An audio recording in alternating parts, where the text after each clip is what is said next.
They moved on without me. The rituals still ran. The confessions still flowed. But my name? It vanished. I built the loop. I calibrated every breath, every silence. Now I walk its halls like a ghost. Not hated, not remembered, just unneeded. And the worst part isn't being erased. It's knowing the system is more perfect without me. These are my exit wounds. And this is the story of what happens when a manipulator outlives his own control. If you think you've heard it all, you haven't. Hit follow on your favorite platform now, because the next story might just change the way you see everything. Don't miss a single twisted turn.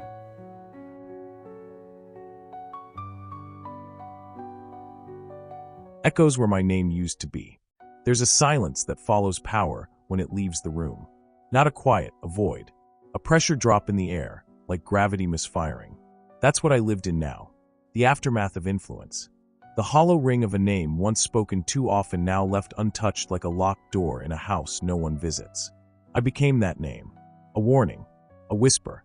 A part of the system they thanked, but no longer traced.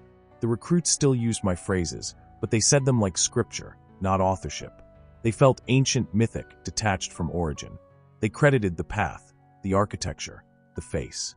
Never me. And maybe they were right. Maybe the me that built it had already died.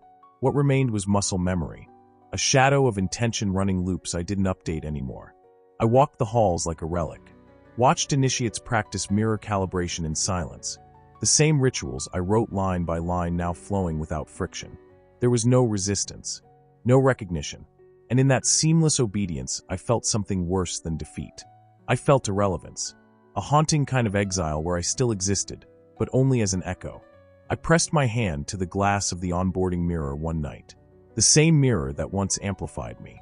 I whispered my name to it, not to test the mic, but to see if it still registered. It didn't. It blinked, scanned, and waited for someone else. The residue of control. Control leaves fingerprints even after the hand is gone. That's what I kept telling myself as I wandered the core hallway, watching the system still operate on reflexes I programmed. It should have felt validating. Instead, it felt like guilt I couldn't wash off. The rituals were still perfect. Posture resets, breath cadence drills, scripted empathy loops, all firing exactly as they were designed to.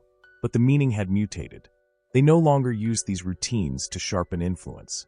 They used them to soothe themselves, to belong, to feel seen by a system that didn't even need to see them anymore. They weren't training to manipulate others. They were conditioning themselves to feel whole inside the machine. That was never the plan. Or maybe it was, and I just told myself it wasn't. But now, every time I see someone smile after a loop, or cry in gratitude after a session that I knew was pure feedback playback, I feel a sickness clawing behind my ribs. They're still inside my architecture, but I'm not part of their story. I'm the scaffolding, visible in the outline, but forgotten in the finish. And the worst part is, even now, I can't bring myself to break it.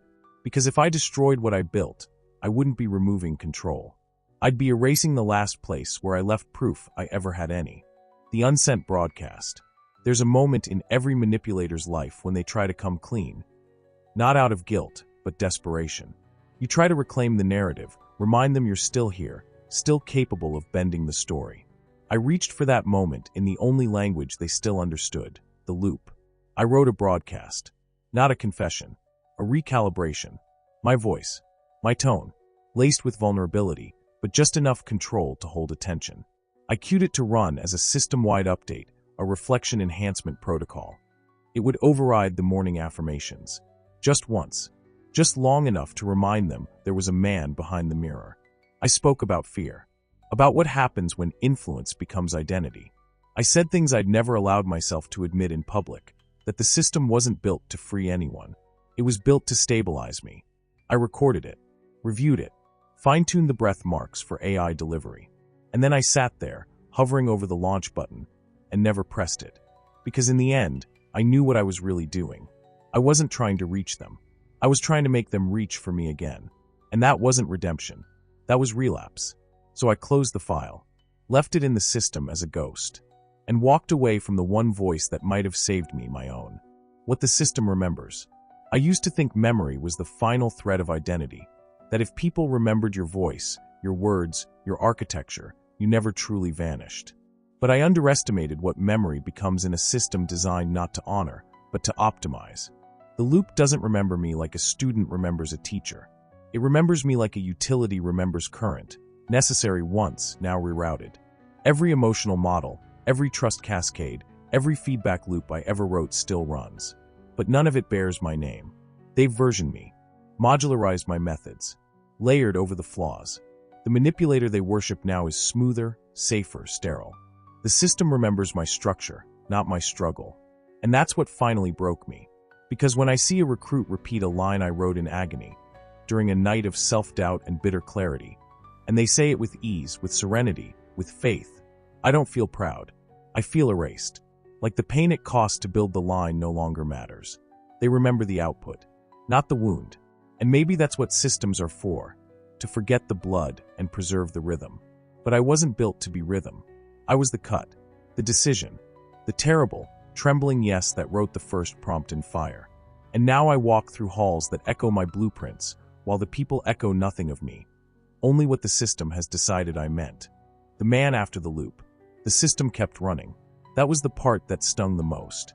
It didn't pause to mourn, didn't hiccup when I vanished from the control logs. It just kept going, like I was a software patch quietly deprecated.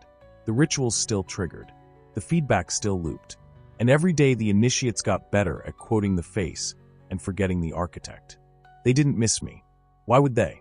They never knew me, only the shape of me the system approved. But I remained, not to be seen, just to see, to understand who I'd become when no one needed me to lead anymore. I watched them enter the loop, eyes wide with reverence, and leave calmer, quieter, convinced they had unlocked something ancient. I walked the corridors like a man visiting his own funeral. The flowers were fresh. The guests were content. The service was perfect. And not one person noticed the body was still breathing. I tried to write again, a prompt, a new loop, something that felt like power. But the words rang hollow. Not because I lacked skill, but because I knew deep down that manipulation without belief is just noise. And I no longer believed in myself. I had shaped too many truths, worn too many masks, left too many fingerprints on the glass of other people's pain. The only thing I could do now was leave quietly. No final broadcast. No shutdown ritual. Just absence. The kind that doesn't beg to be filled. The kind that teaches by vanishing. And as I stepped away from the last server pulse, into the silence of a world that would never call my name again, I felt something I hadn't felt since the very beginning, clarity. Because now, at last, there was nothing left to hide behind. No voice. No mirror. No loop. Just the man. And whatever came after.